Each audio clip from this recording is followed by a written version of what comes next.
امنیت اقتصادی یکی از جزوهای اساسی امنیت ملی بوده، تامین استواری نظام اقتصادی، حفظ منفعت‌های ملی و پیشگیری خطرهای داخلی و خارجی را فرا می‌گیرد. قید گردید ضمن میز مدور در فیلیال دانشگاه دولتی مسکو و نام میخائیل لومونосов در شهر دوشنبه اظهار گردید که رشد استوار اجتماعی و اقتصادی، بلند شدن سطح نیکو اهالی، تطبیق با موفقیت سیاست اجتماعی دولت، تحکیم قانونیت و ترتیبات، نائل شدن به هدف‌های استراتژی جمهوری در ساحه استقلال انرژتیکی، امنیت اوزوقواری، برآمدن کشور از بنبست کمیونیکاسیونی و صنعت‌کنانی مملکت به حل موثر مشکلات به میان آمده وابسته است. امنیت اقتصادی به صفت چاره تکنیکی و تکنولوژی برای تامین رشد استوار اقتصادی، حل مسائل اجتماعی، ثبات، قانونیت و مقامات حفظ حقوق مساعدت می‌نماید. با مقصد عملی نمودن فرمان پرزیدنت جمهوری تاجیکستان درباره اعلام نمودن سالهای 2025 2030 همچون سالهای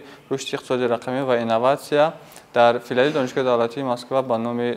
لومونосов در شهر دوشنبه سلسله چوره‌بینی‌ها به نقشه گرفته شدند که امروز در دوره آن میزی گرد عاید به تامین امنیت اقتصادی جمهوری تاجیکستان از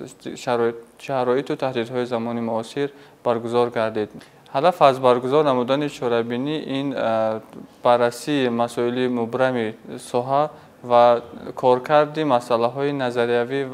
و بنیادی تامین امنیت اقتصادی جمهوری تاجیکستان.